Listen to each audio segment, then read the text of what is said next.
Yo, what is up guys, your boy Zeta here, coming at you with a new what if, but this what if is gonna be a feature with my boy Izukage. Say what's up, bro.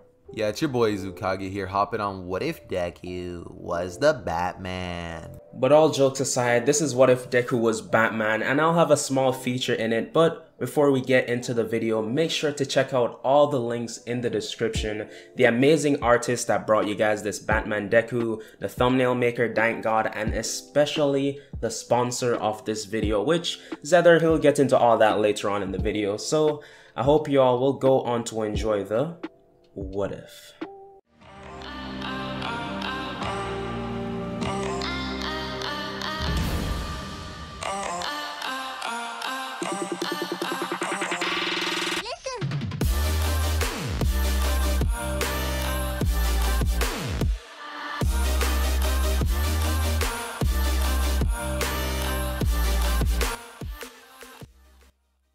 Alright, so like many of my other My Hero Academia what ifs, we are going to be starting on the day that Deku is born.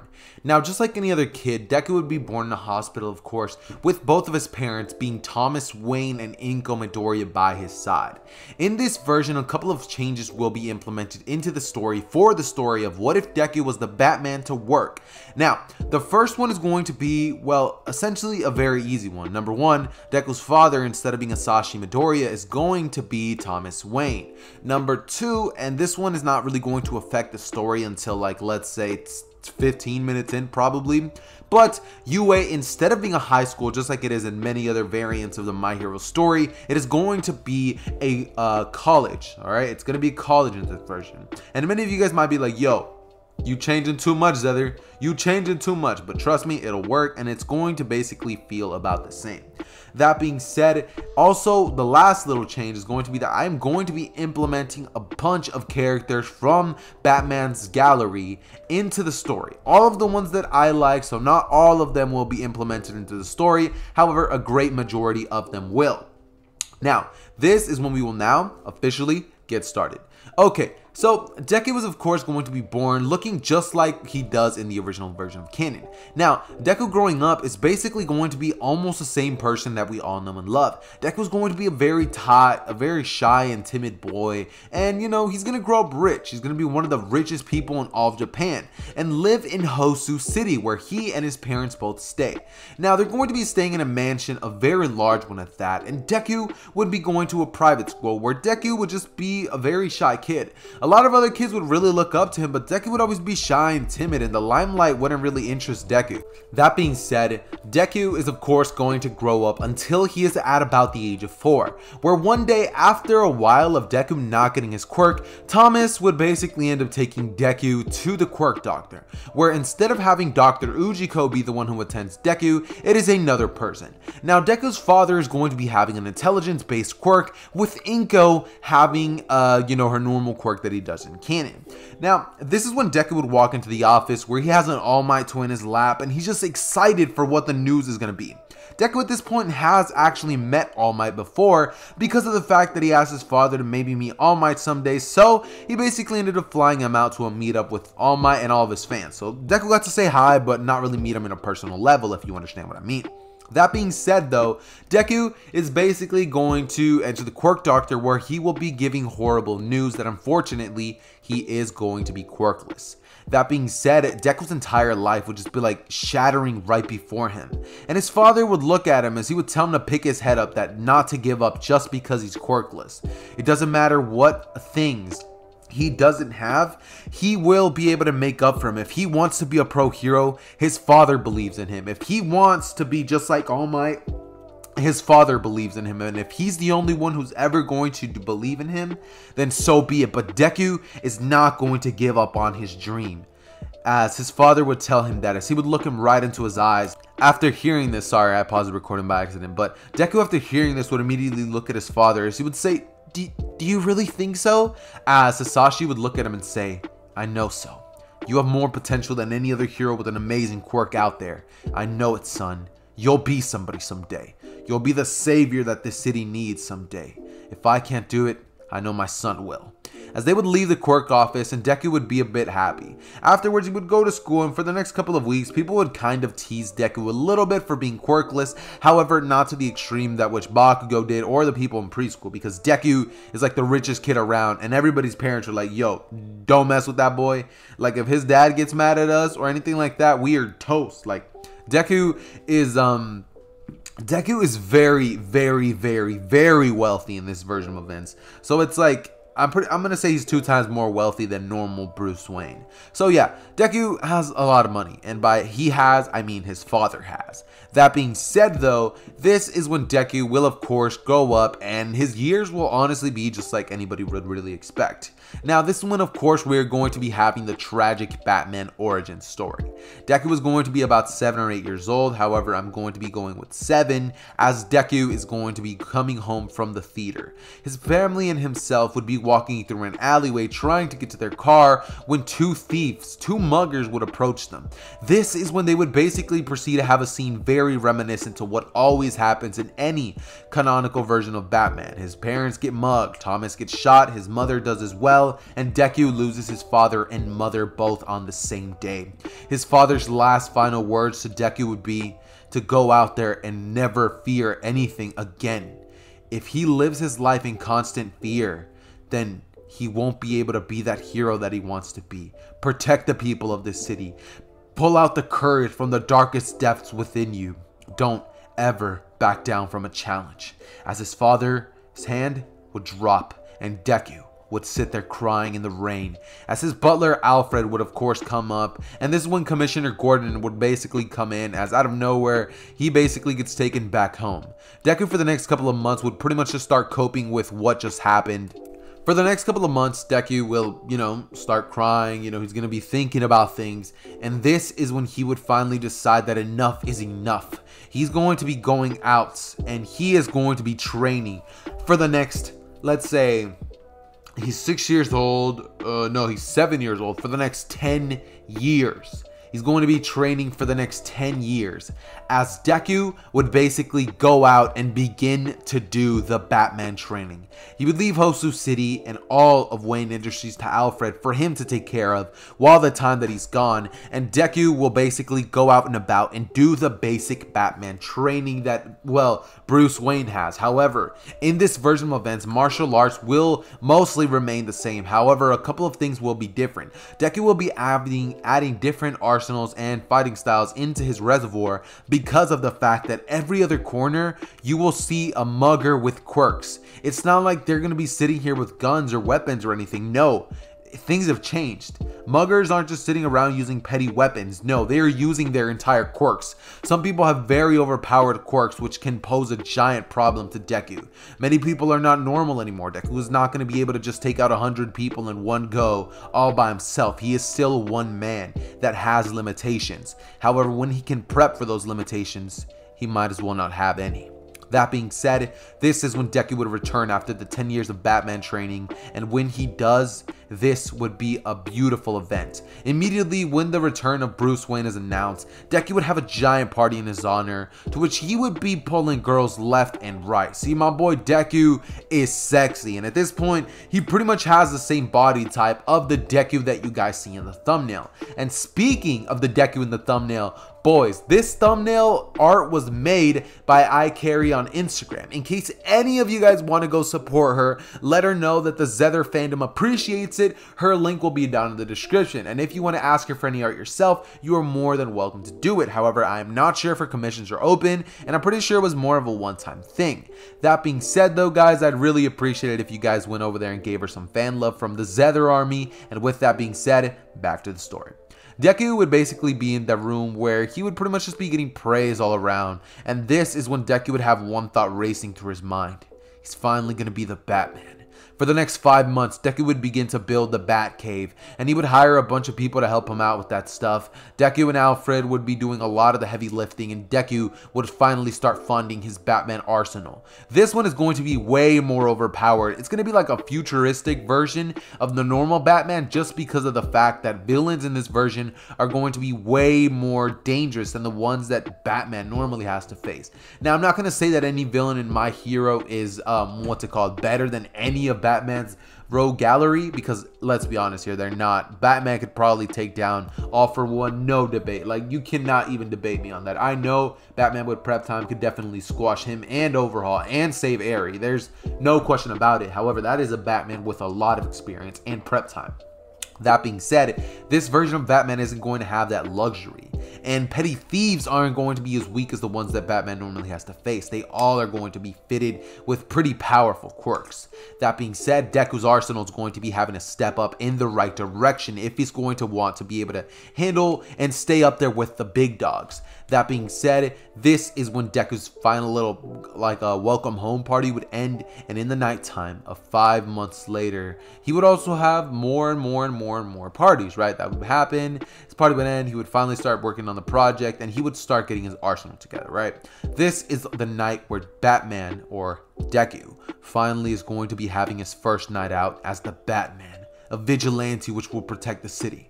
Now, many of you guys will probably be like, yo, dude, why is Deku not just becoming a pro hero? Dude, you could have made him become a pro hero and he would have been alongside Baku and all of them. But see, this version of Deku, after a lot of hard thinking, has very weird views on the hero system. He's not very optimistic about them. If anything, he's pessimistic because he doesn't view the hero system to be well or accurate. What he does agree with is not killing villains and other things which are morally correct. However, what he does not like is that heroes are getting paid to do something that shouldn't be something that you're getting paid for. You are helping people. That's not something that people should exactly be making millions off of. Deku doesn't view that as the right thing to do. And Deku honestly just has the same viewpoints as Batman. It's kind of like how Batman's not a police officer type stuff, so he's not going to be a hero. You understand? That being said, this is when Deku would suit up, as we would have the Batman theme playing in the background. Deku would begin to put on the gloves. He would put on the cape and cowl, as this is when Deku would put on the mask for the first time. And he would then say, "I am Batman." As immediately, Deku would get into the Batmobile and begin to drive around, as he would finally get to an area where he knows that villain is very high. See, ever since Deku left, Hosu City has become a lot different than what he left it in, because in this version of events, Deku isn't exactly just going to come back to a beautiful, peaceful Hosu City just because heroes exist. Police exist and Gotham is still nowhere to be good, and the Flash exists in Central City, but it's not like it's a walk in the park either, right? If you understand what I mean, that means that crime is still very much a thing in this version of Hosu City. That being said, Deku would use his Batman grapple to go to the top of a building where Deku would have a beautiful shot of himself hanging over the entire city of the entire Hosu City. Deku would then hear a scream out of nowhere as he would hear somebody say, "Help!" This is when Deku would immediately swing over there, as Deku would encounter a woman getting mugged by a petty thief. He would be aiming his quirk, as he would have a quirk very similar to the one that killed his mother and father. He would wield a fire quirk, as Deku would immediately land on the man, kicking him straight into the wall. He would look towards the woman as she would run away and say, "Thank you, hero," as Deku would immediately begin to beat on the man. As the man would pretty much start running away, he would jump on building to building, as he's pretty good at parkour, and Deku would finally catch up to him as he would say, "Dude, I didn't do anything. I swear, just throw me in jail. Just don't hurt me, man." As immediately Deku would look at him and give him that. "Oh, you know, I'm not going to throw you in jail." As immediately the man would look at Deku with a horrified expression in his face, and he would ask, "What are you?" Deku would look at the man as he would say, "I am vengeance. I am the night. I am Batman." As immediately the man would say, as immediately Deku would knock him out, and he would then he would pretty much hang him over the balcony. As it's at this point that Deku would start getting away from the area, this is when another hero would arrive, a nighttime hero by the name of Aizawa. Deku would immediately see him as Aizawa would shoot his scarf at Deku. However, Deku would use one of his blades as he would take it out and use the batarang. He would pretty much cut the scarf, as Aizawa would be pretty shocked at the fact that he's able to do this. Deku would then look at him as he would basically use his grappling and get out of there, as Aizawa and Deku didn't even have their first fight yet. Deku would have gotten away, and this is when Deku would basically continue throughout the night, saving a couple of other people. Aizawa would have never been able to catch up to Deku because he went to a whole different side of the city pretty fast, considering he has the Batmobile. However, Aizawa, he's now on high alert. And with that being said, Deku would now spend the next couple of months pretty much outside being a vigilante, being the Dark Knight. This would pretty much lead to Deku encountering a couple of petty thieves, a couple of people with very powerful quirks, and Deku would pretty much just be racking up experience points along the way. Batman isn't perfect. He is a human. He is a person who commits flaws. And Deku is definitely going to be having to learn through trial and error how to be the Batman. That being said, this is when Deku would finally encounter his first villain from Batman's Rogue Gallery. Deku would finally end up going out one night, as it's at this point that Deku would hack into the police system, as he would start hearing what all the heroes are hearing, like of crimes and stuff like that. And Deku would get a he would hear something weird about a robbery in a museum. And this is when Deku would crash the museum. Immediately, Deku would see a short, chubby, stubby man standing there, as he has a giant little bird, golden like statue thing. Deku would say, "Who are you?" As he would remain in the shadows, and the penguin, yes, the penguin would be standing there going, "Huh? Who's there?" As immediately Deku would say, "Batman." As he would immediately drop kick the penguin, causing the statue to fall onto the ground, and Deku would then begin to fight against the penguin. The penguin would start throwing blows left and right, and Deku and Batman would be locked in, I said Deku and Batman, no, but the penguin and Batman would be locked in battle. This is when Deku would continue to fight on and on and on, as Deku will then proceed to land a decisive blow on the penguin, hitting him out the side of the head. However, right as Deku would believe to have won, this is when two people would come in out of nowhere. Unsure of the gender, but they would be wearing these red little suits and nails on them, as they would have these smiley masks. And these two weird gymnastic things would start rushing at Deku, as he would start having to fight three people at the same time, the penguin and his little assistants. This is when Deku would finally start feeling the pressure. And this version of events, it's not like it's just some additions or some weapons. No, those claw things that those two people have, those are quirks. And the penguin's quirk is basically the ability to control birds. He can control birds at his will, and he even has a little bit of a strength boost in this version, because I mean, you're not going to be dealing against ordinary police, you know, you're going to be dealing against the real thing, pro hero. So the penguin is way stronger than what normal penguin is. That being said, Deku would begin to get pressed more and more and more, until Deku would then get thrown out of the building from the highest point of the museum. Deku would land on the balcony on his back, as he would have almost broken, and Deku would remain there. This is when the penguin would pretty much reveal his little umbrella, as he would fly out of there with his two little helpers. Deku would be stuck there, as he would press a button, and immediately the Batmobile would arrive, as it would proceed to take Deku back to the Batcave, and Deku would finally begin to get healed up by Alfred. Alfred would ask Deku what happened, and Deku would begin to explain to him that he had a little bit of a run-in with the penguin, as Alfred would say, "Huh, looks like you are definitely giving these characters some interesting names, Izuku." As Deku would say, "Think so?"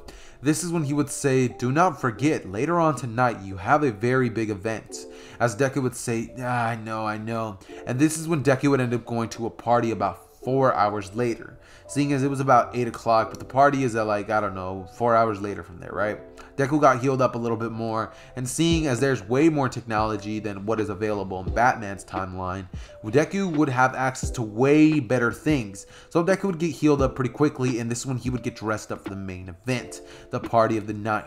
Deku would arrive, as he would proceed to have a good time, and this is when he would meet a boy with a actually, no, he's not going to be meeting that person quite yet. Deku would arrive, he would pretty much have a pretty dope night, and this is when a random man would appear. This person would be none other than the penguin. He would arrive and say, "All your money's accepted." Okay, that was awful. He would pretty much proceed to go, as he would say, "All your money's accepted here," as he would pretty much start robbing everybody. And this is when Deku would be like, not happening, as pretty much Deku would essentially proceed to rush away from the situation as he would suit up with the Batman suit. And this is when Deku would arrive, as people would say, "A hero!" And this is when one pro hero who's actually there would say, "That's not a hero. I've never seen him before." As it's at this point that Deku would rush at the Penguin, and the hero would pretty much start running at him as well. Deku would begin to fight against the Penguin one-on-one, as the other pro hero, who's, let's say he's a random rich boy, right? He's a pro hero mainly because of his family. He has wealth because I don't know, he does stuff, right? He does stuff, so he has a lot of gadgets. That's pretty much the only reason why he's a pro hero. And he would begin to rush at the other two villains, as this is when they would begin to fight them, tag teaming them. And the hero would actually look towards Deku as he would say, "When this is over, you're turning yourself in. No vigilantes allowed." Deku would say, "I don't think that's going to happen," as he would continue his fight with the Penguin, and Deku would remain victorious by the end of it. Without the help of his other two little buddies, Deku would end up taking the battle, and he would end up grabbing the Penguin as he would take him into custody, as Deku would use his grappling hook to pretty much get out of there as fast as possible. This is when Deku would return back to the Batcave and say, "Looks like I was able to defeat him the same day," as Alfred would basically congratulate Deku. And this is when he would ask Deku why he doesn't choose to become a pro hero instead of a vigilante. Deku would answer the question, and this is when Izuku is going to be taking over the story. And by Izuku, I mean Izukage, you know, Izuku, Izukage. Yeah, my man Izukage is going to be taking over the story, bro. So, hit it, Izu. So as my boy Zeder said, he would explain to Alfred why he chose the vigilante life over being an actual hero who is respected. And Alfred, he has no argument with Izuku, he just says, "Well, you know best." So Izuku, he walks up to the computer and says to Alfred, "Did you get any new information while I was out?" And he said, "Yes, actually, an ex-lawyer, Harvey Dent, who turned to a life of crime, and the only thing we got on him is his quirk and what his face used to look like. He might actually know something about your parents, Izuku." And hearing this motivated Izuku, so he quickly pulled up all of Harvey's records and sees his alias as Two-Face. So he starts typing away on his keyboard and getting a location for a really old abandoned factory. So Izuku still, he's in his suit and everything, so he just gets his Batmobile and heads out. And he gets to the factories and sneaks in through a hole in the side of the wall because, as I said, it's a really old factory, like 20 years old. So it's basically falling apart. So Izuku, he turns on his night vision because remember, Izuku got all his tech, so he starts looking around and sees two men standing on the second story of the factory.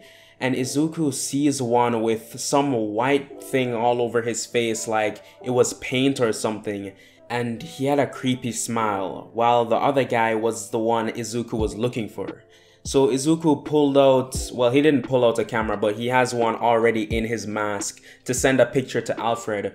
But we have to remember, Izuku is still learning about this whole vigilante stuff, and he makes rookie mistakes, and what he does is leave the flash on the camera on, and this alerted both of them. But the guy with the white face paint, he was out of there within seconds, like he had planned for someone to catch them, while the other guy, he didn't even realize, like by the time he comprehended everything, the person he was talking to was gone. So Izuku quickly takes out his grappling hook to stop Two-Face from going anywhere, and his back was turned to Izuku, who said, "Freeze, you aren't going anywhere."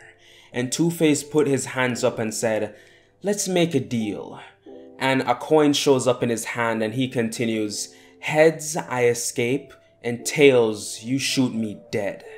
And Izuku was confused, but Two-Face flipped the coin and it landed on heads. And with that, he bolted out like he was trying to outrun Izuku, which he wasn't gonna do. But Izuku kept trying to immobilize him with his electric batarangs, but they kept missing and he didn't know what was going on because he was aiming right at him.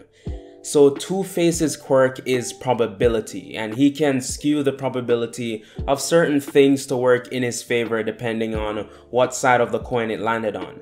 So for instance, if the batarangs had a 90% chance of hitting him, then, you know, with the way it landed, it went down to 10%. And if it landed on tails, it would go to 100%, so under no circumstances will it miss. So Izuku, he keeps trying to get Two-Face down and starts running to the door, but Izuku hits a button and the Batmobile comes crashing through the thin metal walls of the factory and hits Two-Face like across the room and sends him into a pile of crates.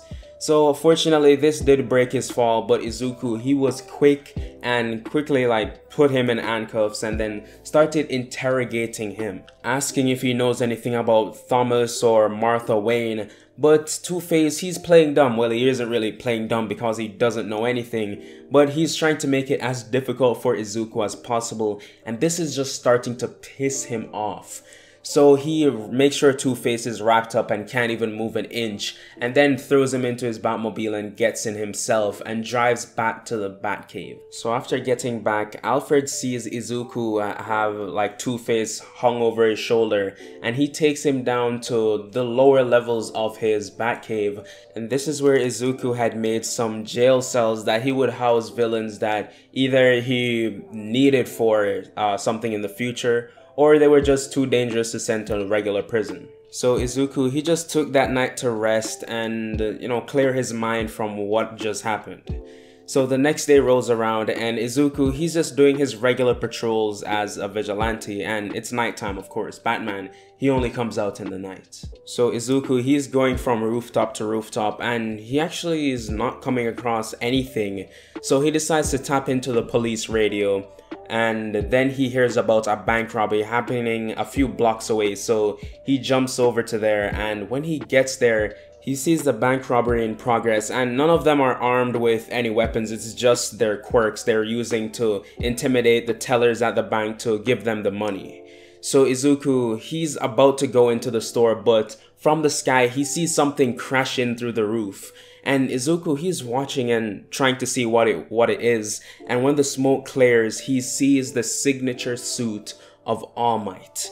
And then Izuku, it's like he can hear the All Might theme song playing in the background. And Izuku watches as All Might starts piecing up these villains left and right, but one of them catches All Might off guard, and he has really flexible arms, think of Mr. Fantastic, and he wraps his arms around All Might, binding him. In All Might, he's trying to break through, and the guy who has All Might within his arms, like wrapped up, he's like, get up, because All Might, he just basically knocked out both of his guys. But then one of them, they're coming back to consciousness, and he has a cryokinesis quirk. Basically, he can produce and manipulate ice.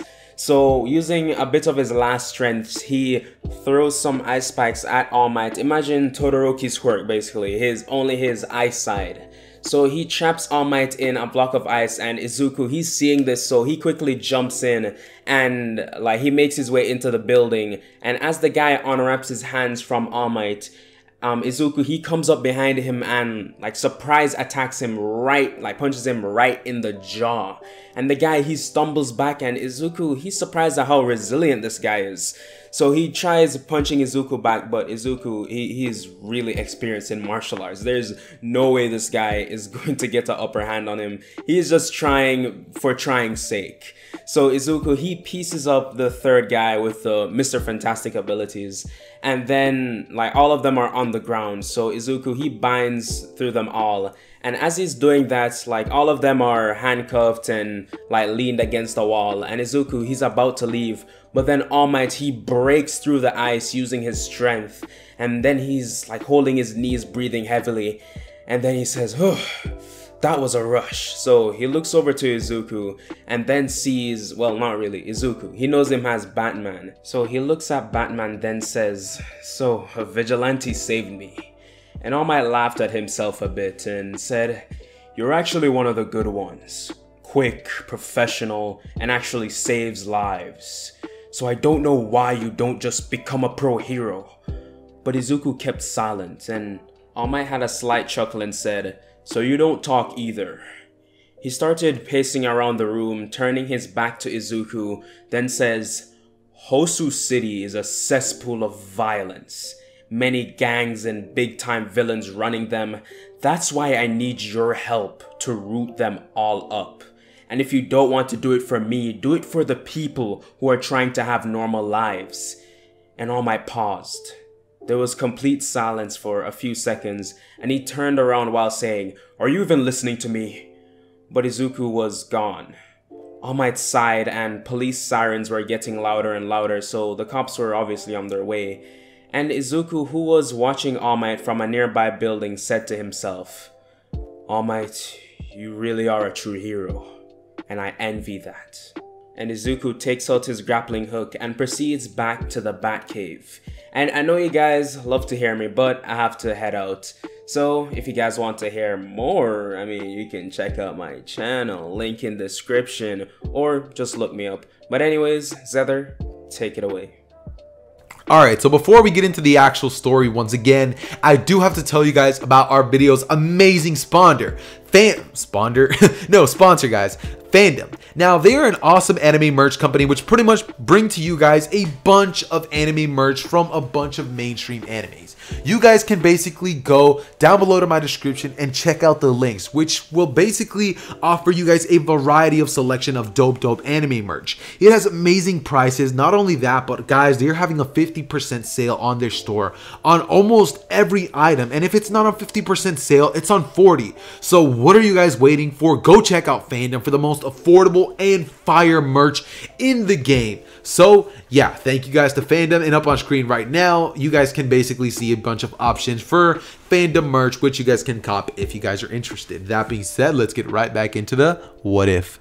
Okay, so as Izukage was saying, Deku would basically arrive back at the Batcave where he would pretty much put his all of his gear and stuff away, and Alfred would basically be like, "Good night, sir," as Deku would say, "Yeah, a little bit," ran into All Might, as he'd pretty much just be rubbing his shoulder, and Alfred would be like, "Oh, what did he say?"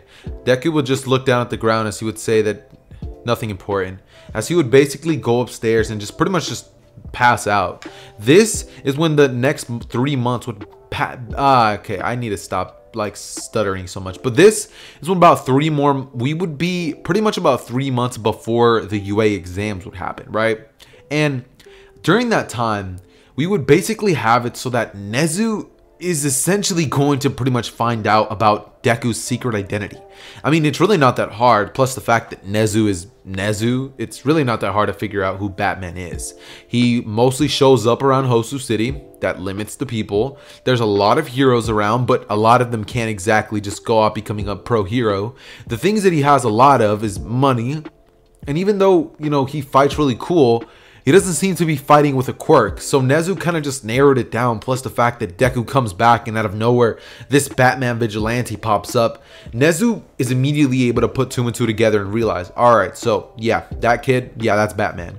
After this, he would pretty much just end up sending a little bit of a message to Deku, as by message, I mean Nezu would quite literally show up at Wayne Enterprises, as you know, the very next day, Nezu, after finding this out, would end up basically just taking a little bit of a tab, basically going all the way over to where Deku's company is at. And this is when Nezu would pretty much just be in the front desk, as he would say, "Hello, can I speak with Izuku Wayne?" As you know, the receptionist would just be like, "Oh, you need to have an appointment for that." And Nezu would just say, "Oh, trust me, he's definitely gonna want to hear what I have to say." And she would say, "Oh no, you still have to have an appointment." And this is when Nezu would just basically be like, "Alright, well, when's your nearest appointment?" As Deku would basically be coming down the stairs to go to his nearest car, you know what I'm saying? Deku would basically be trying to go home, and this is when Nezu would say, "Ah, Mr. Wayne." He would say, "I'm glad you came out when you did," saying that he thought he was going to be needing to make an appointment. As Deku would say, "Oh, yeah, what do you need?"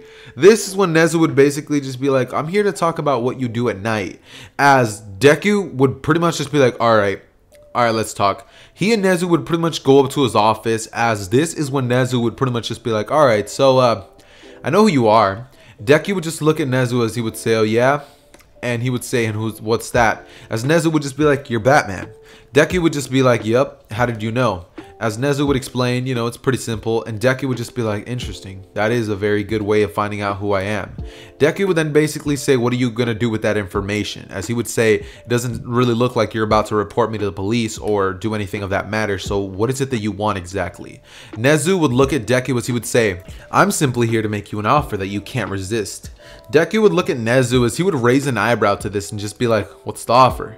And Nezu would basically just proceed to basically hop off of the chairs. He would go towards the door and say, "I want you to join UA. I want to make you a pro hero before it's too late. One of these days, you're going to end up getting caught by All Might or Endeavor, and you're not going to be able to get out of it, Mr. Wayne. It's better to become a pro hero now and now come out to the public as a pro hero than to stay the way you are now. Not only are you a little bit of a symbol of hope and peace to the people of Hosu City, but even the police forces are starting to slowly take a liking towards you. If you were to become a pro hero now, your reputation may be saved. As Deku would just kind of ponder this thought and just be like, I never really wanted to become a real hero.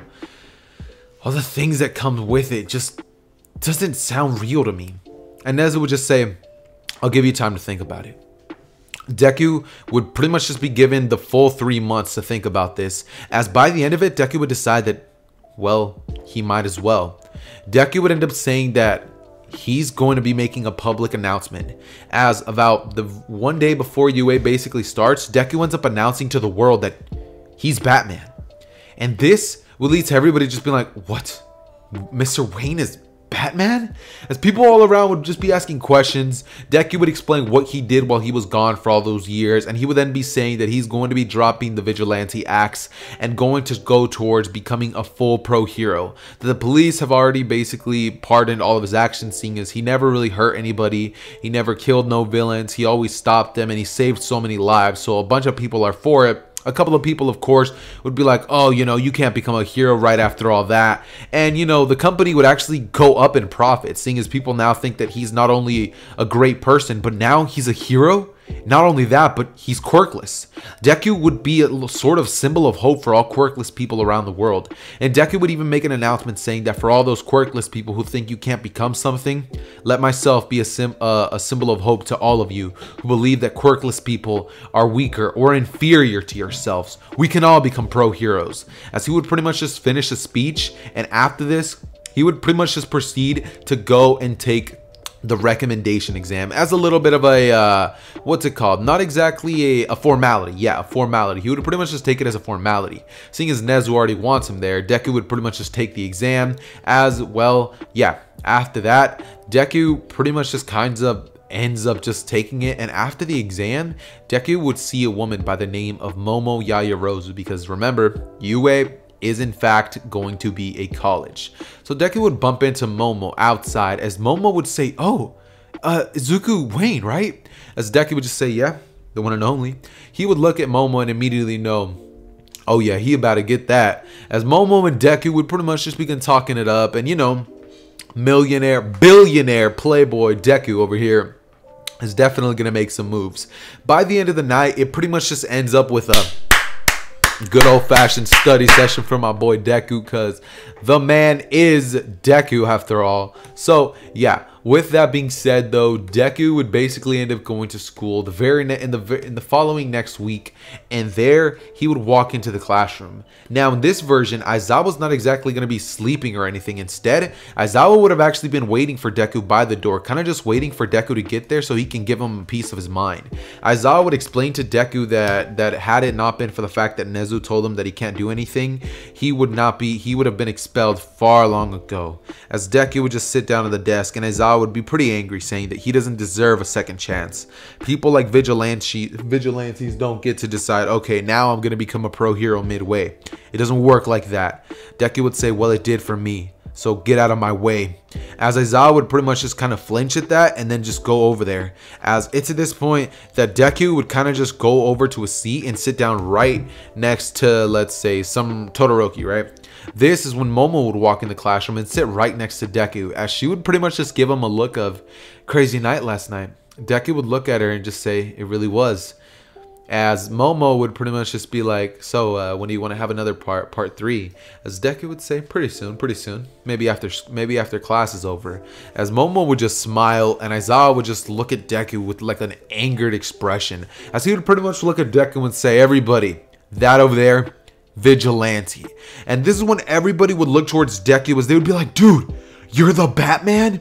Deku would say, yeah. As it's at this point that everybody would just be like, dude, you are so awesome. Kirishima would be like, you're so manly.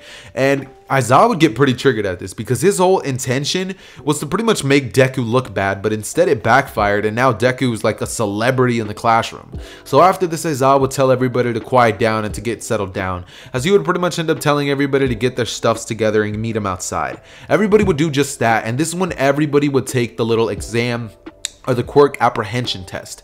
Now, normally I would kind of cover this stuff, but actually, you know what? I am going to cover it, all right? I'm going to be nice. I'm going to cover the Quirk apprehension test. All right, let me look it up. Quirk test. All right, I'm looking it up right now so I can cover every... Oh, I looked up Quirk test, but instead of giving me the Quirk test, it literally gave me the Quirk generator. But no, apprehension test.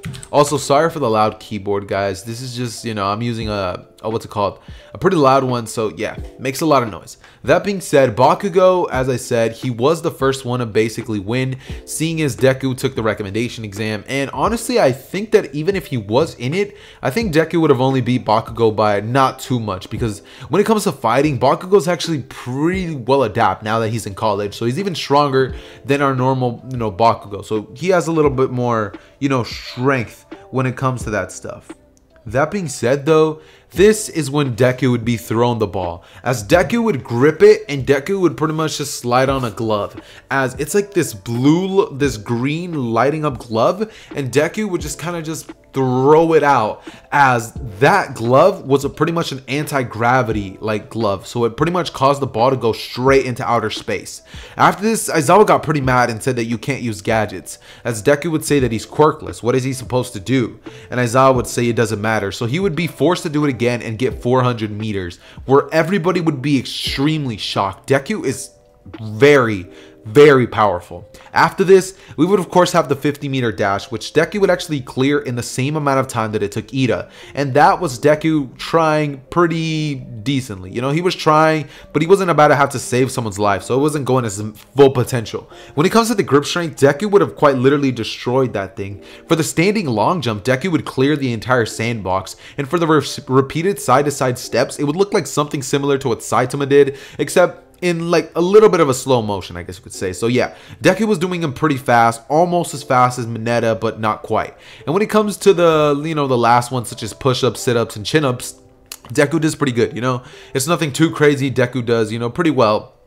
And afterwards, Deku pretty much just ends up reaching his arm out as Momo grabs onto him, and she just like gives him a smile, as they would end up going out for dinner, a very lavish dinner, and he would end up actually taking her over to, what's it called? He would end up taking her over to, well, Wayne Tech, as, you know, she would basically go in the building and end up asking Deku for some fighting lessons. Now, Momo in this version of events is going to quite literally be Catwoman, all right? I have no other way, no better way to put it. She's pretty much going to be Catwoman, all right? That being said, though, that does not mean at all that she's going to be a thief or that she was a thief in the past. I mean, Momo's rich.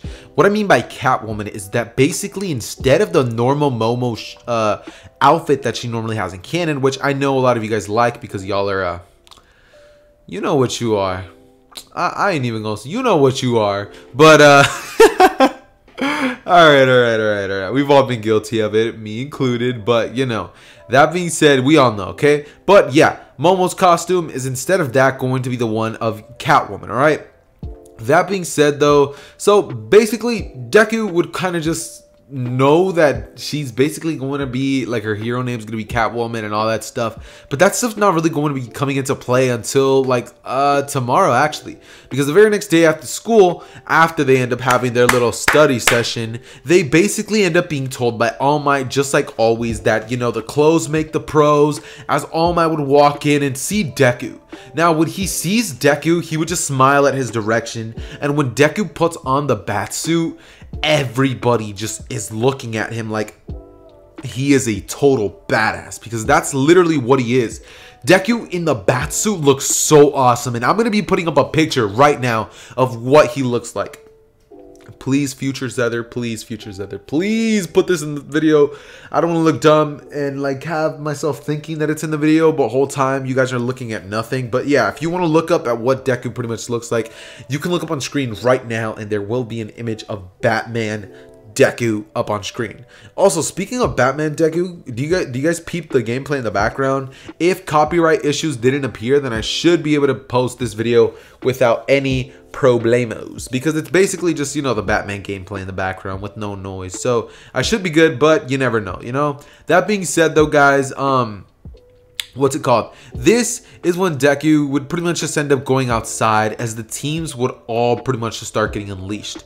This is when Deku would actually see Momo come outside, as he would see her in that Selena Kyle outfit, aka Catwoman. And Deku would immediately just be like, oh wow, like I thought you looked good without your clothes. You look even better with this outfit on. Momo would blush and just basically walk by him as she rubs her like claws on Deku's like chin, and she would basically pull him in, and she would just walk away. And All Might would notice this, as he would look towards Izuku and just kind of give him a little bit of a wink, as Deku just kind of smiles under the mask. And it's at this point that All Might would just pretty much start announcing what the teams are going to be.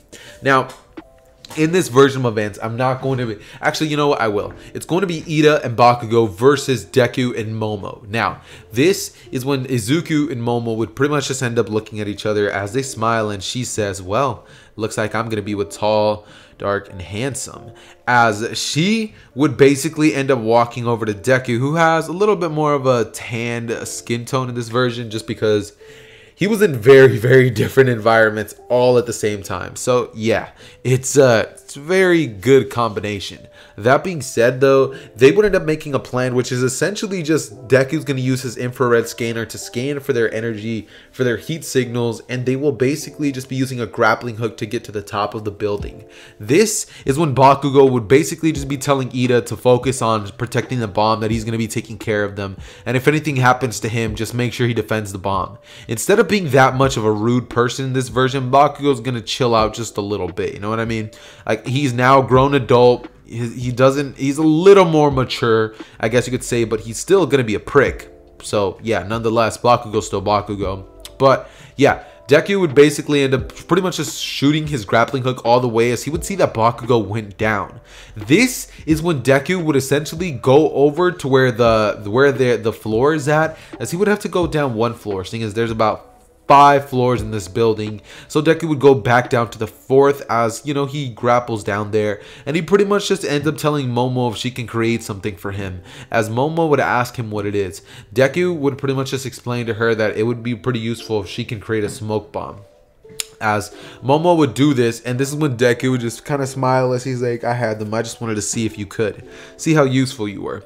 As Momo would pretty much just end up like just being like, oh, whatever. As Deku would pretty much just press his utility belt, and a smoke pellet would just get dropped into the room which Ida's in. Now this is when Ida would just kind of look down at it, as he would grab the bomb and start trying to run out of the room. However, he would realize the door is where they're at. Not only that, but he has to just stay in there and protect it. So he would basically just yell out for Bakugo, but right before he could get to, he would inhale the air, and Ida would just pass out immediately. After this, Deku and Momo would walk in there, as Deku would just tell Momo to go touch the bomb. However, this is when Bakugo would realize that they're not down there, so he would be rushing back up there just yelling, damn it, as he would just be shooting explosions, and you would just see Bakugo shoot a giant right hook explosion at Deku. Now Deku would just sidestep it, grab Bakugo, and barely be about to flip him onto his back, but All Might would say, match over, as Deku would let go of Bakugo, and Bakugo would push Deku into the walls. He would say, who the hell do you think you are? As Deku would look at Bakugo and kind of just just stand up straight and get in his face. He would say, what are you gonna do? You have no experience. As Bakugo would say, oh, yeah. He would basically try to go and throw an explosion, but All Might would say, stop now, both of you. As it's at this point that Deku would kind of just look at Bakugo, as Bakugo would walk away all angry, and Deku would just look at Momo, as he would say, what was that guy's problem? This is what, no, Momo would say that, by the way, and Deku would just say, it's just another kid with a god complex, as he would basically end up telling Momo that, you know, if she's ready, they can go now, as Momo would just be like, oh, you bet I am. They would end up going to a very nice 10-star hotel out of 5, and they would pretty much end up just kind of, what's it called, they would end up, let's see, why can't I put this into words? They would end up just alright to say the least. They would end up clapping all over, you know, this place. And the very next day at school would be pretty boring. There's really not going to be anything going on in terms of like My Hero Academia storyline for a little bit of time, seeing as the only real important events that's coming up is going to be the USJ. So I'm kind of just going to be doing a little bit of a time skip, a 1 week time skip where Deku gets to know the rest of his classmates. During this time, Deku stops actually being a vigilante as the Batman and instead pretty much just ends up taking a new role. Just kidding, you thought. Deku's not going to do that. He's trying to become a pro hero, and Nezu basically just did this favor for him, so Deku's not going to just, you know, go out of his way to get himself in trouble. Deku stops. However, Deku does end up giving some supplies to some pro heroes and end up pretty much just paying a couple of pretty decent pro heroes who he thinks are trustworthy to patrol the same areas that he was. That being said, Hosu City is going to be a little bit more protected in this version of events. But as this is happening, we would then have another villain, a crazy villain, a villain which we are all familiar with, the Joker. The Joker would actually end up, pretty much just having a little bit of a meeting with the League of Villains, and they end up joining forces pretty much. Yep, that's pretty much as small as I can put it. Not only is the Joker going to be involved in this, but there's going to be other Batman Gallery villains. Not only is it going to be the Joker, no, Poison Ivy, Joker. We're even going to be having Killer Croc. He's going to be in the water section, and whoever has to deal with him, you better pray, bro, because Killer Croc, that man's a menace. Straight menace. That being said, though, as I said, time skip all the way to the USJ. They would all pretty much just end up talking on the bus about who they believe is the strongest. And, well, they would, after all of them would pretty much just be doing that, this is when, you know, they'd pretty much just end up being like, all right, so it would either have to be Todoroki or Deku or Baku. Seeing as they haven't seen Bakugo really perform quite yet, they're kind of just assuming based off of the Quirk apprehension test. Now, as for Todoroki, a lot of people think that he's the strongest because he's the only one that really got to perform perfectly. But this one, the rest of the classmates would just be like, but what about, like, Deku definitely deserves a lot more credit because they won pretty swiftly without any damages.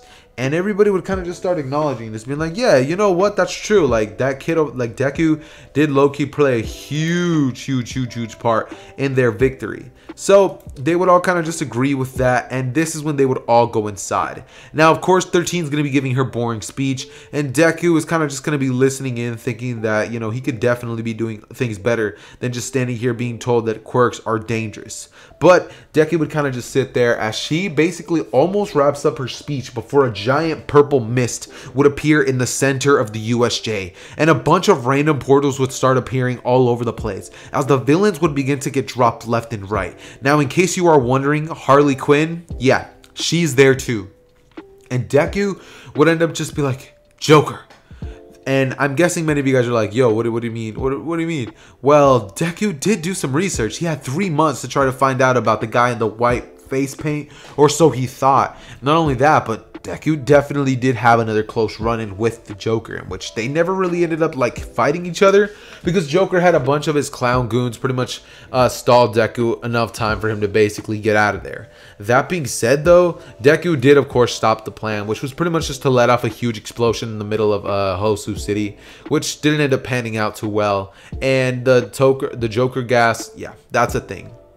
That being said, though, this is when Kurogiri would pretty much just end up popping up, as Deku would throw an ice pellet straight at Kurogiri, as Kurogiri would pretty much just warp right through it, and Deku would be like, damn it. As it's at this point that Kirishima and Baku would say, die, simultaneously, as Kirishima just did that because, you know, it's a villain, and, you know, manly. But yeah, Bakugo would pretty much end up screaming that because that's his, you know, his catchphrase.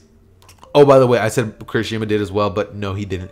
He pretty much just say, let's go, or something like that, right? And they ended up basically warping right through him. This is when Kurogiri ends up pretty much teleporting everybody out of there. As it's at this point that Kurogiri pretty much just ends up warping everybody to their normal locations as they were in canon. Now, when it comes to Momo's side of things, she was actually able to handle herself a lot better off than she did in canon. And Deku not only was also able to handle himself pretty well off as well, but he was able to actually save a lot of his classmates. Because when it comes to the boat, Killer Croc is there. Now, let me ask you a question. Mineta and Tsuyu, you think they can take on him? No. Deku was not, of course, going to be drowning. He swam up, and basically Tsuyu just came up right at the last second before Killer Croc attacked him and swooped him out of there, taking them on top of the boat. However, Killer Croc don't play no game, so he pretty much just jumped on top of the boat, and Deku and Killer Croc had to get into throwing some hands, you know what I mean? So Killer Croc basically rushes at Deku, and Deku quite literally sidesteps him as Killer Croc goes rushing right into Mineta. However, this is when Deku would shoot the grappling hook around Killer Croc's neck and pretty much just wrapping it around the side of the boat, as he proceeds to pretty much go over to it and drive it, as he would go as fast as possible, and Killer Croc would basically just start getting dragged by the neck, the literal neck, as fast as this boat can go. Now, this is when Deku would jump off of the rope, as he would pretty much jump on top of Killer Croc and pretty much stab a gigantic amount of neutralizing like gas, like an antidote, neutralizing antidote thingy majigger into Killer Croc's neck, which the antidote almost wasn't able to penetrate his hard, toughened skin, but it was barely able to, and Killer Croc got knocked out immediately. That being said, a bunch of water villains tried to help, but seeing as there was a turbuline thing in the water, a lot of them didn't want to get near the boat, or the rear end of the boat, which is where he was. So Deku pretty much ends up jumping back into the boat and taking them all to dry land, where Deku grabs all of his frozen pellets but one and throws them into the literal water, right? As it's at this point that we would pretty much just have Deku freezing the entirety of the little lake thingy. All of the villains get stopped, and when it comes to, did I say Poison Ivy was here? I'm pretty sure I did, but yeah, Poison Ivy is there, and I'm pretty sure many of you guys can probably not really guess who's going to be fighting her, but it's actually going to be Todoroki. Now, in this version of events, I'm just going to be saying that Todoroki's even better with his ice than he was in canon, and he's barely okay with it when it comes to his fire. So when Todoroki fights Poison Ivy, I definitely think Todoroki would be able to do good things. Seeing as if Mr. Freeze was to fight Poison Ivy, I think Mr. Freeze would not, lose immediately. So I'm going to be saying that when it comes to that matchup, Todoroki ends up taking the W. He has more experience with his ice than Poison Ivy does, because she pretty much has about the same age and just got her powers like a couple months ago. So yeah, that being said though, Deku would then rush towards the center where Aizawa was fighting a bunch of villains, a huge number of them, and Deku would jump in there, as Tsuyu would as well, and Mineta would kind of just run away because he's like, nah bro, I ain't finna fight no villains. Tsuyu in this version has matured a little bit more, so I'm just gonna say she jumps in, and she ends up pretty much fighting the same villains that they had in canon. Now, Aizawa, Deku, and Tsuyu would end up pretty much diminishing the numbers pretty quickly, as Deku would end up pretty much sending a signal, which pretty much ends up going straight to All Might, as All Might is immediately alerted before Ida even gets halfway there, and that means that when Ida would have officially gotten there, All Might would already be there. So by the time that they're all pretty much finished taking out the fodder villains, and the Nomu barely is called upon by Shigaraki to attack Aizawa, when the Nomu rushes at Aizawa and pretty much goes over to punch him in the ribs, basically about to break them, All Might would come in, as he would throw a thunderous blow at the Nomu, sending the Nomu flying back like about 3 inches, which is not exactly flying back, but yeah, he would pretty much push the Nomu back. All Might would realize this, and Deku would pretty much just throw a frozen pellet at All Might, as he would say, use it at the end. And All Might would not really understand this, but Deku would just say, tell him, give him a motion of pressing a button. As Deku would jump back into the air, as he would do a backflip and throw a bunch of exploding batarangs at the Nomu, as the Nomu would pretty much just end up getting exploded in those areas, and All Might would just begin to punch the Nomu, as Deku pretty much just provides assistance when it comes to fighting the Nomus. And when it comes to the final blow, All Might would freeze the Nomu with that pellet, as it's pretty advanced. It freezes the entire body of the Nomu, as he punches the head of the Nomu, and the entire Nomu just breaks into a bunch of pieces, just scattering all over the USJ. After that, Deku would pretty much just end up rushing at Shigaraki, as he would throw a flurry of kicks straight into Shigaraki's chest. Now Shigaraki would have been like, damn you, as he would rush at Deku and just be like, I'll kill you if I can't kill All Might. But right as Shigaraki does this, All Might would realize, but he would kind of just be like, yeah, he got it, as Deku would jump up into the air, kicking Shigaraki straight into the chest as he lands and pretty much swipes his legs, causing Shigaraki to fall.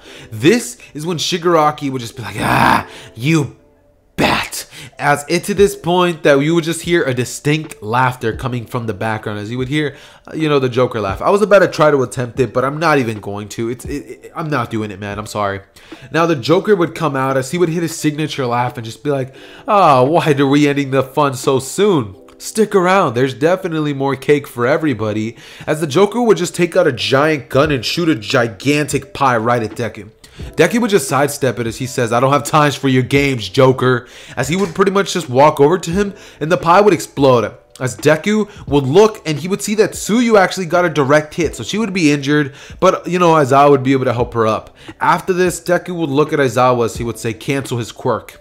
Aizawa would do so and the Joker would just kind of be like, huh, what's that gonna do? As he would just basically look at All Might, and All Might was about to come in for a punch just to knock him out, to finish everything off, but the Joker shot a bunch of toxins right into All Might's face, which caused All Might to fall onto his knees and get a big bright grin on his face, the signature Joker smile.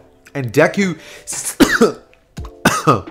excuse me, and Deku seeing this would immediately just be like, Joker, as he would pretty much rush over to him, as it's at this point that Deku would rush at the Joker and Harley Quinn would come in with a gigantic hammer and she would swing it at Deku, causing Deku to have to duck and basically grabbing the bat as he would switch the momentum, causing Harley to get slammed onto the ground. But this is when Joker would grab onto Shigaraki and he would just say bye-bye as he would wave his hands and Kurogiri and Shigaraki would get out of there with the Joker, of course, as he literally left Harley.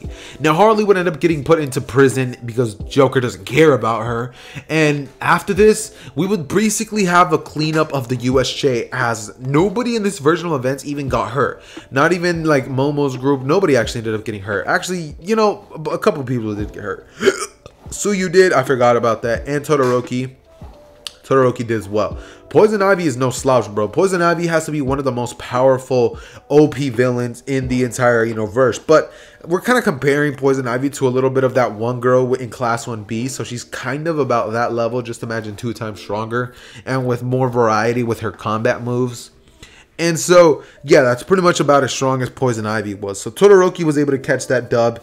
And all the villains that I pretty much stated pretty much end up getting captured. Killer Croc, Poison Ivy, Harley Quinn, yeah. They all end up getting captured, and Deku just kind of ends up just thinking that he needs to stop that madman, which he would then basically proceed to go over to All Might as he would stab a little antidote to the Joker toxin right into All Might's chest, causing All Might to be like and just kind of snapping out of that creepy smile as he would say thank you. And Deku would just tell All Might not to mention it. After this, everybody would kind of just be like taking their time, and it would just go public that UA was attacked by the League of Villains and a villain known as the Joker.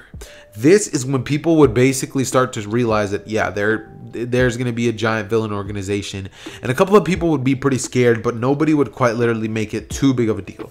It'd pretty much just be about the same as it was in canon. However, this is when everybody would kind of just have about 1 week off of school, which Deku and Momo would use to graciously proceed to do their homework. You know what I'm saying? They would do Bible study together. You know the vibes. And yeah, after that, they all essentially proceeded, you know, they just have a good time, you know what I'm saying? They all kind of chill. The people that got hurt basically take the time off to, you know, heal up their injuries. And when they all come back, they all pretty much just get informed about the UA Sports Festival, which other classes 1B and all that stuff pretty much ends up happening. Bakugo just ends up telling them all to step aside, as he would just be like, get out of my way, extras, as he was not having a good day that day. He was just in a sour mood. And so Bakugo says that, but it's not like he says anything else. And everybody gets pretty angry at him, but they step aside. Bakugo leaves, and well, we're kind of just going to be skipping over to the UA Sports Festival.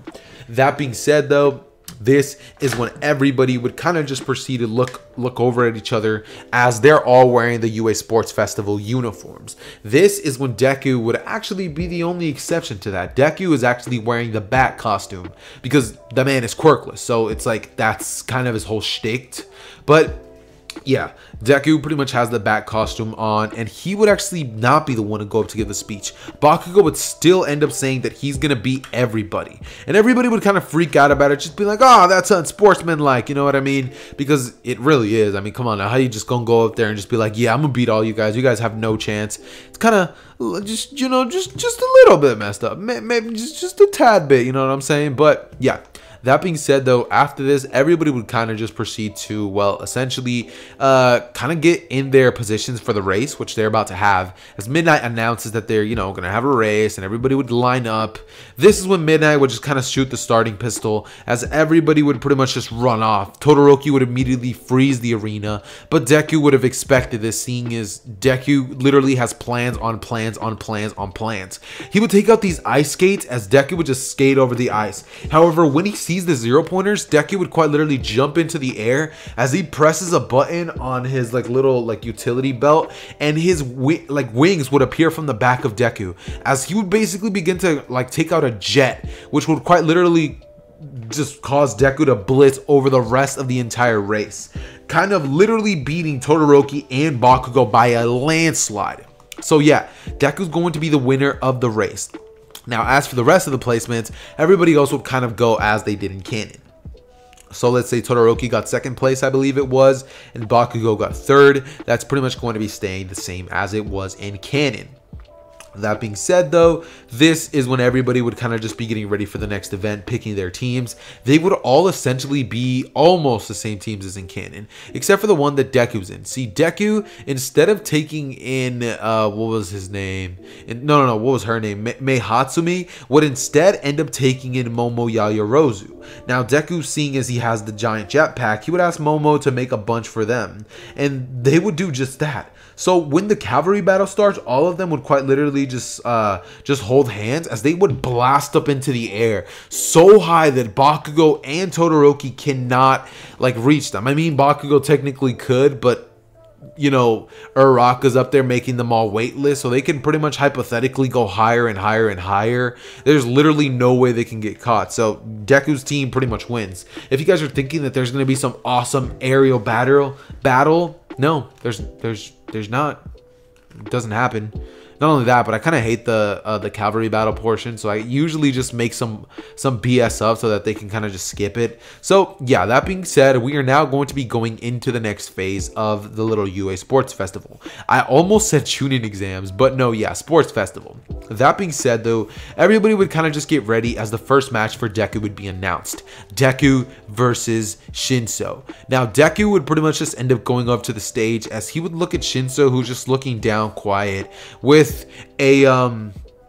no scarf in his you know, by his side, and Shinso would just look at Deku, as Deku would look at Shinso and kind of just like turn his head to the side. Deku would rush at Shinso, as Shinso would rush at Deku and kind of just be like, must be nice to be a multi-billionaire, and Deku would just stay silent, as he would basically proceed to just beat the ever-living brains out of Shinso, because Ojiro told him, and Deku's not dumb.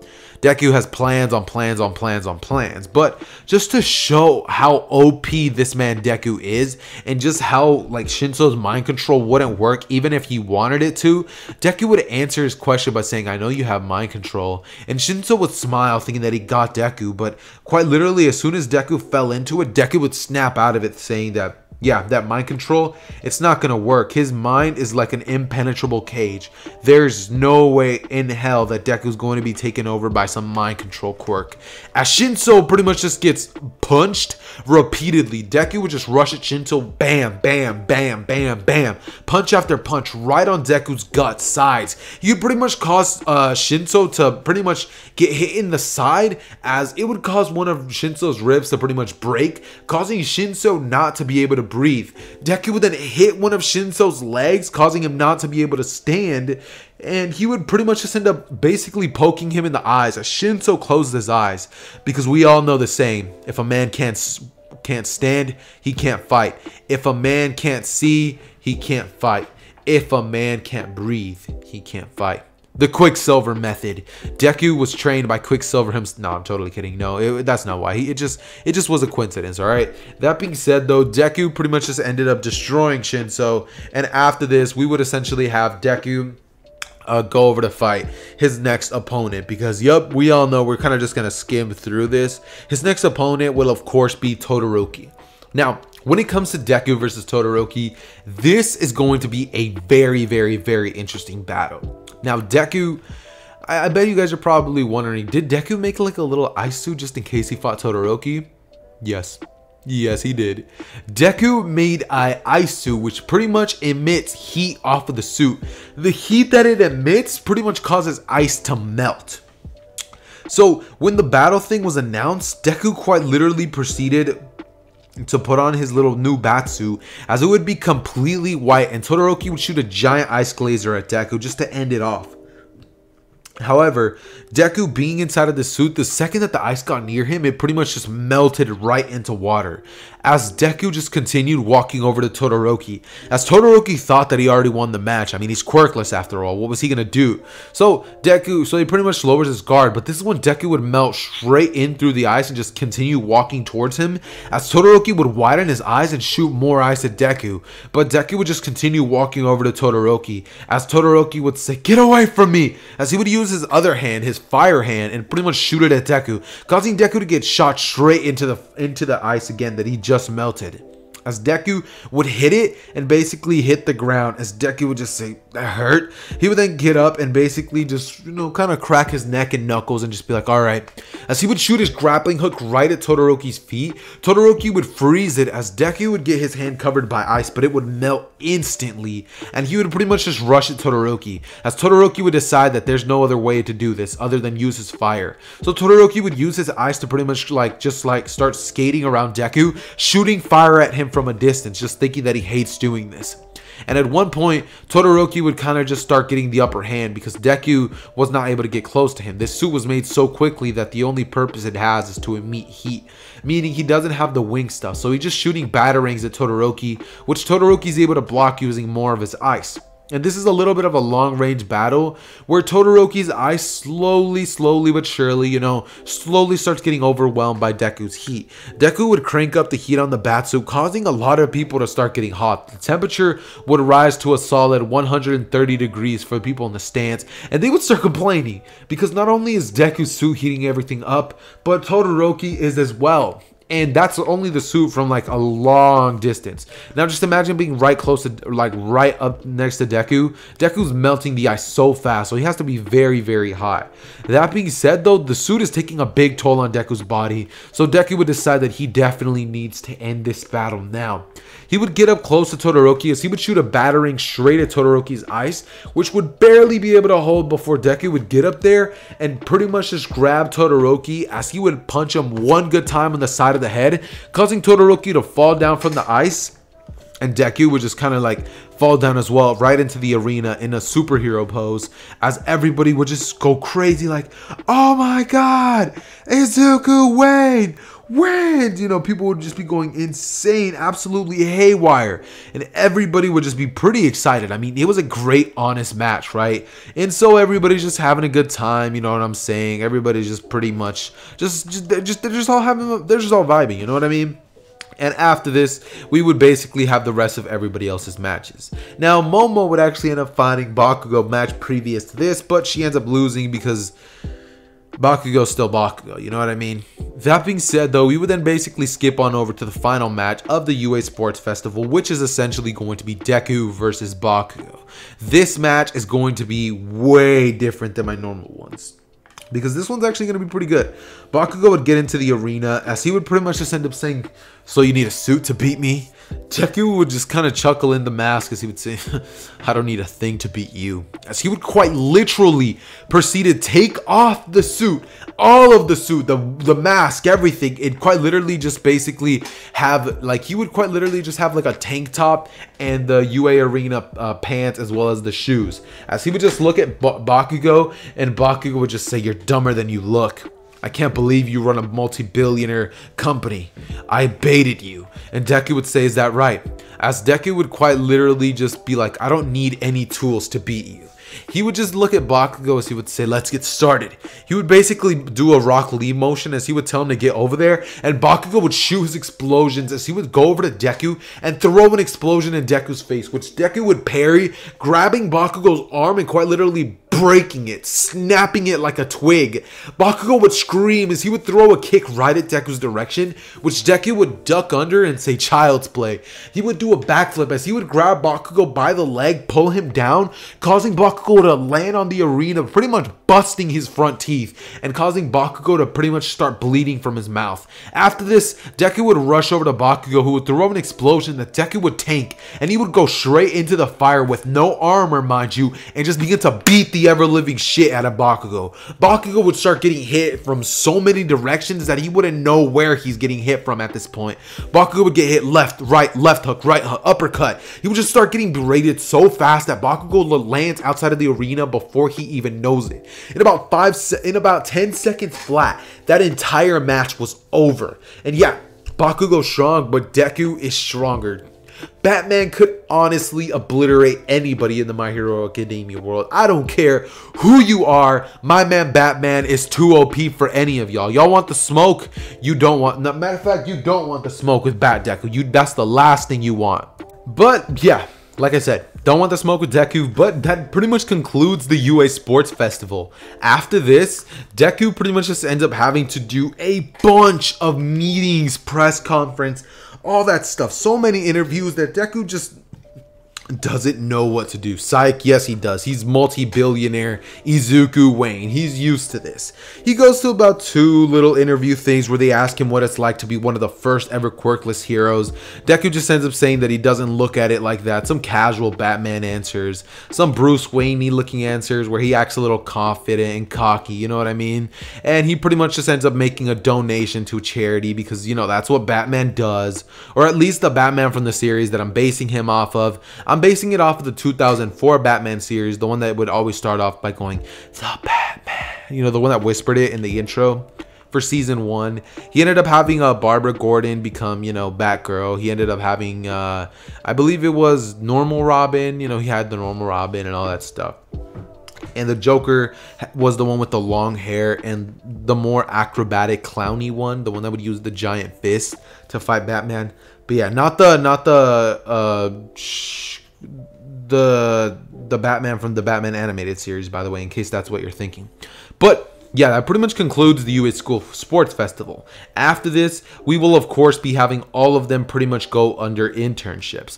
Now, when it comes to Deku's internship, Deku would actually not really know who to go to because a bunch of people would actually send Deku some internships. Now, when it comes to Deku and doing that stuff, Deku would end up asking Nezu if there was a way that he didn't have to do that, because Deku would end up telling Nezu the real reason as to why he didn't become a pro hero. A lot of heroes are only in it for the fame and the money, and Deku just doesn't want to be around that environment. And Nezu would say, I mean, it serves you right, you are a billionaire. Deku would say it's not about the money, it's about doing the right thing. And Nezu would kind of just let Deku not go to one of those, meaning Deku doesn't even end up going to any little anything that causes Deku to have to, you know, do that stuff. But Deku, you know, the man's chilling, the man's vibing, you know the vibes. And, you know, afterwards, the 1 week break is over. Everybody returns from their internships.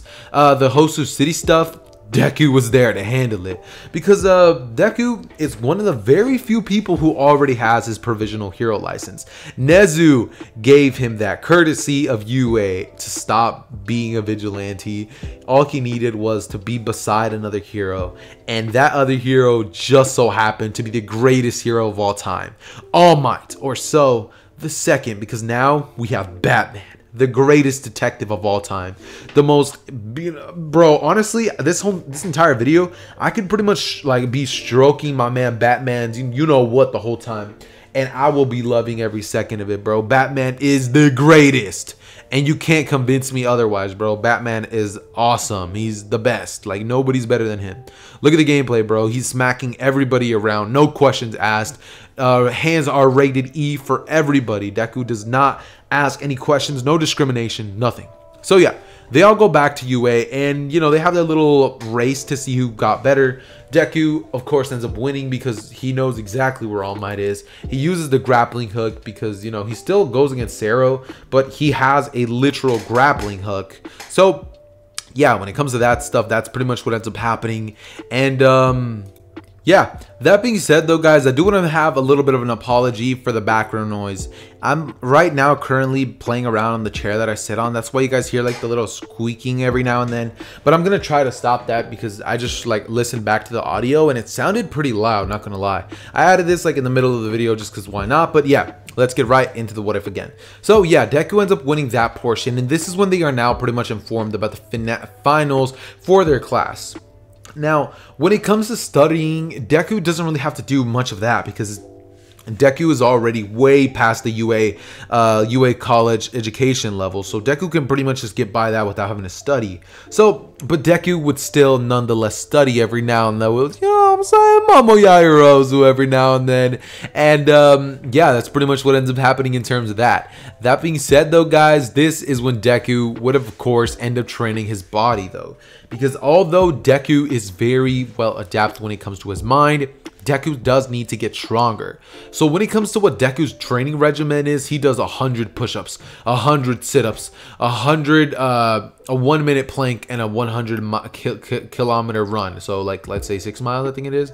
But I don't know, he does the One Punch Man training, which means in the next 10 seconds, he's going to basically one punch villains. No, I'm totally kidding. But seriously though, Deku is pretty powerful in his own right.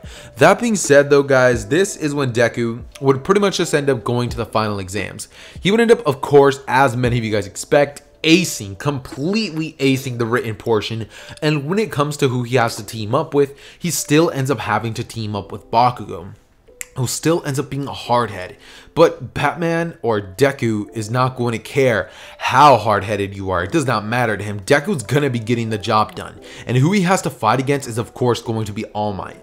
Deku wants to test the limits. So when it comes to Bakugo's plan of just charging right at All Might, Deku pretty much just ends up telling Bakugo that that's a great idea. As even though he knows himself that's not good, he wants to try at least because he wants to see how he would fare against All Might. So he would have Bakugo basically cover as a distraction because he knows that Bakugo is gonna lose or lose if he goes first, or hold him back if he tries to use him as a teammate. So Deku kind of just lets Bakugo lose first, and Deku would end up pretty much just going out with a gigantic mega buster suit. Now I'm gonna ask you guys a question. Do you think All Might's as strong as Superman? No? No? Oh, wow. That's crazy. Well, guess what happens to All Might when Batman ends up taking out the Superman busting suit? Deku pretty much grabs All Might, bends him over, and gives him a slap on the cheek because there's not a thing All Might's going to be able to do to this. Not a thing. This suit is overpowered. Deku has been tailoring a suit that is going to basically give him an edge on All Might, and when he finally put it to the test, All Might got slapped around like a little kid. Deku obliterated. He completely demolished All Might. There was not a sense of hope for All Might. And I know you guys are thinking, but the Batman suit didn't even end up beating Bane. Bro, come on now. He made one that fought against literal Superman. We're gonna be taking that version instead of the one that fought against Bane or like Killer Croc or those other strong people, because it's like, bro, we're in a whole different ballpark now. Deku obliterates, and when I say obliterates, I mean he completely destroys All Might. That being said though, all of them would kind of just be told that, yep, Deku, he's pretty OP now, and Deku would quite literally after this be made a literal pro hero. There is not a thing that they could teach him at UA, not a thing. Nezu would realize this and just kind of end up giving Deku his full pro hero license. However, you guys are probably wondering, is Deku going to create some giant agency? No, he's not. He literally already has his base of operations, and he's just going to be a nighttime hero in Hosu City, just like our beloved old Batman that protects Gotham City.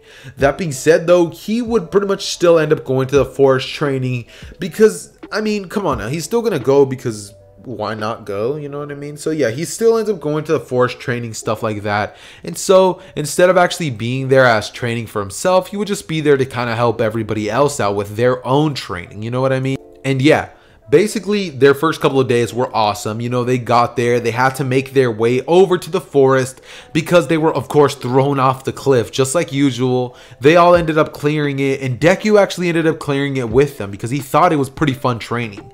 That being said though, guys, at this point Deku actually has a pretty good amount of experience and is pretty strong. If I'm being honest, at this current moment, Deku is probably one of the most powerful heroes in the world at this point, being matched only by one other hero known as Star and Stripes and Stars. I don't know what the current name is, but if you guys are reading the manga right now and you guys are seeing what's going on with the fight against Shigaraki and the other villain, bro, it is insane. Also, sorry that I didn't give a spoiler warning for any of you guys that haven't read the manga yet, but it is insane. I can't wait till that stuff gets animated. It is so dope. It is so incredibly dope. It be having me fanboying, like, honestly. That being said though, manga stuff aside, pretty much nighttime ends up coming around because of course nighttime is a thing and Deku lives in the nighttime, so he's of course going to be awake. Now they're basically going to be making food for each other, such as curry and all that stuff, and Deku does still end up meeting Koda in this version of events.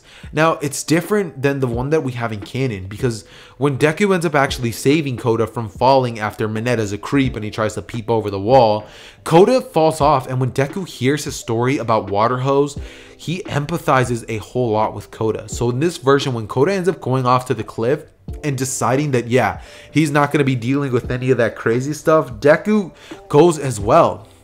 And Deku pretty much ends up just sitting down with Koda, as Koda's like, go away. Deku would walk over to Koda as he would say, hey, what's up? Koda would just say, nothing, get out of here.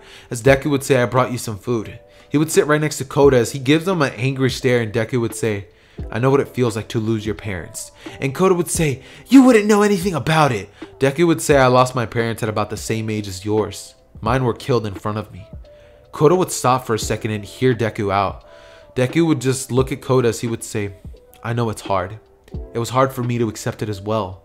Why do you think I became a hero in the first place? All of us have sad stories, Koda, but it's what we do after them that defines us. Me, I turned into the Batman, and maybe that wasn't the greatest choice. Maybe the reason that I became a hero was because I wanted revenge on other villains, but maybe it's because I really want to become a hero. I don't know. Nobody will. Not even I do, nor you. But we all have a purpose, Koda. And yours isn't to lay around waiting and kind of just letting your parents' sacrifice be in vain. You, Koda, are going to put away that villain that did that to your parents someday. And I'm going to help you. Koda's eyes would widen up as he would look at Deku and just say, you mean it? Deku would look at him as he would say, I mean it. He would put his arm around Koda as Koda would just look at Deku and be like, okay. However, this is when a masked figure would pretty much appear out of the corner, as instead of being muscular, well, technically it is muscular because it's Bane, but he has the muscular Quirk. He would appear out of the corner and say, I found you, as he would basically just see that Deku is right there. Deku would look at muscular as he would say, you're here? And it's at this point that Deku would just basically just be like, is that him? And Koda would start crying, just getting angry, saying, that's him! That's the guy! Deku would immediately press a button on the side of his belt, as it would pretty much cause the Batwing to pretty much end up picking up his gigantic bat, the Bat Buster suit or whatever, the gigantic little, the Superman Buster, I don't know what it's called, but the gigantic, like, powerful thing that was able to destroy All Might last time. He pretty much ends up pressing a button which calls forth that suit. After this, Deku would look at Muscular, as Muscular's like, this is about to be so much fun. This is when Deku would just look at Muscular and get an angry look on his face. Or Bane. Sorry, Bane. He would look at Bane as, it's at this point that Deku would just look at him as he would say, you took his parents away. As he would look towards Koda and say, oh yeah, you do look like that one guy. as he would pretty much just laugh and say, well, I guess you'll be seeing your parents soon. This would strike a nerve in Deku, which would cause Deku to quite literally go over to Muscular. She would throw a punch at him. However, Bane, I'm so sorry. Bane would catch the punch and just be like, you weak little ant, as he would just slam Deku onto the ground. And Deku would cough out some blood. This is when Bane would throw Deku straight into the mountain, as Deku's back would pretty much get a fracture on it.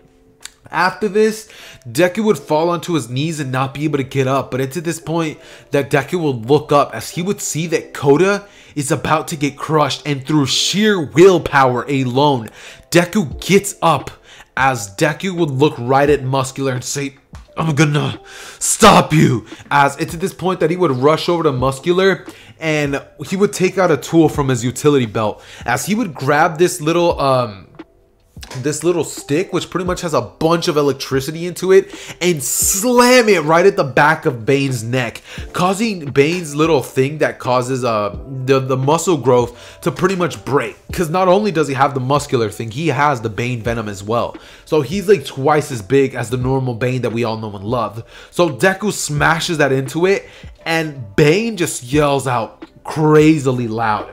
Deku would then proceed to pretty much just blitz over at him, as actually no, instead of being huge, Bane in this version of events is going to be like 7 foot something, but have condensed muscles, because he has a muscle augmentation quirk, so he can stop that and condense them, which is actually pretty good because it causes him to be faster when he's fighting.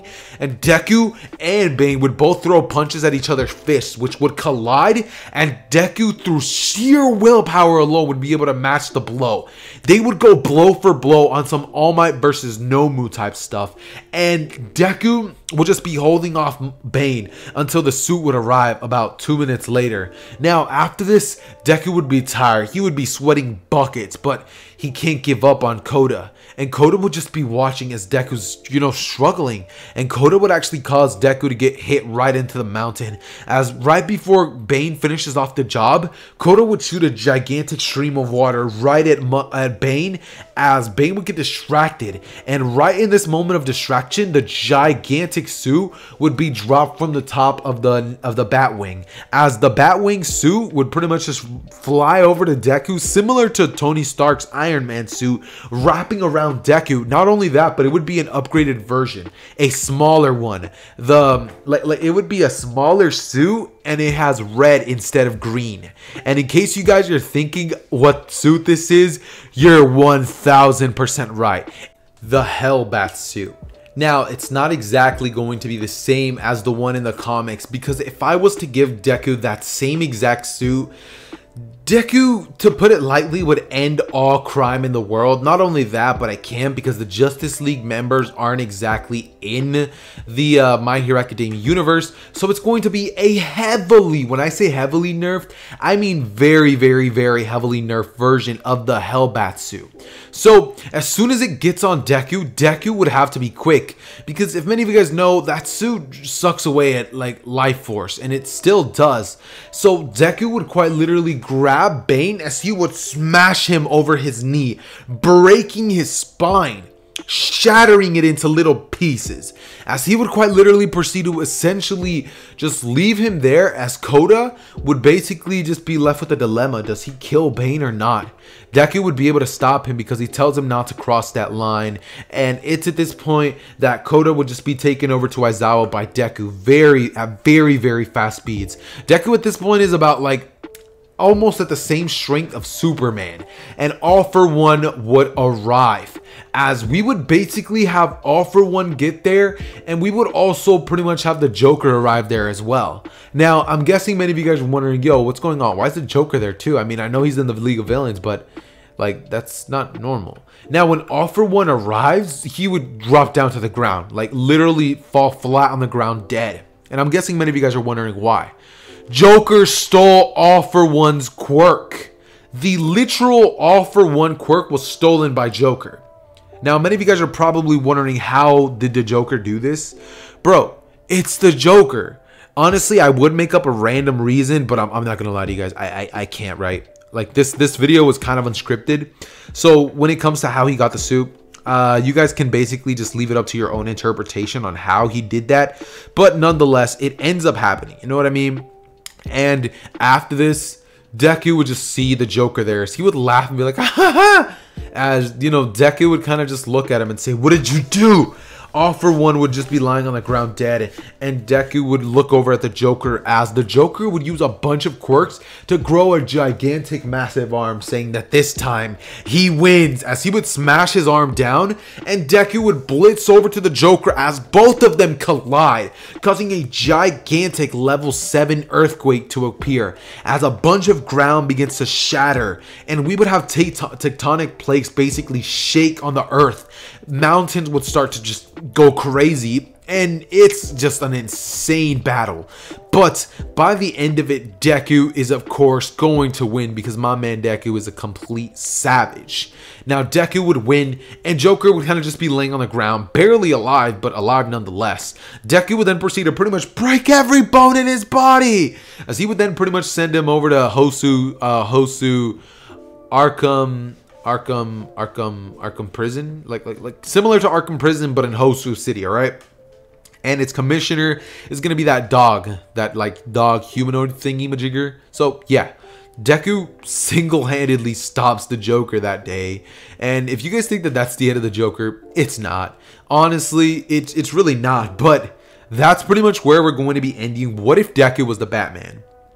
Now, I know many of you guys are probably thinking to yourselves, what about Overhaul? What about the Liberation Army? Well, honestly, guys, I'm kind of going to be leaving that up to your own interpretation. At this point, now Deku has a suit, which is pretty much on par of Superman. It's not really going to be too much fun for me to just cover a bunch of boring stuff just to quickly go over that. So, it's going to be up to your guys' interpretation. I'm pretty sure many of you guys can know and guess. Deku is of course going to be able to mollywop them. He becomes a great hero, and he ends up actually taking in Koda, who serves as a sort of Robin type of figure, and he pretty much ends up becoming like the water hero Nightwing later on. When it comes to like the Overhaul stuff and that stuff, I don't know what to tell you guys. And if you guys want Deku to remain with Momo as the ship, then you know, by all means do it, guys. But yeah, that's pretty much where I'm going to be ending What If Deku Was the Batman, the movie. If you guys enjoyed the video, please make sure you guys slap that like button and hit that subscribe button, alright? That being said though, guys, I love each and every single one of you guys. It has been your boy Zether, and I am out. Peace.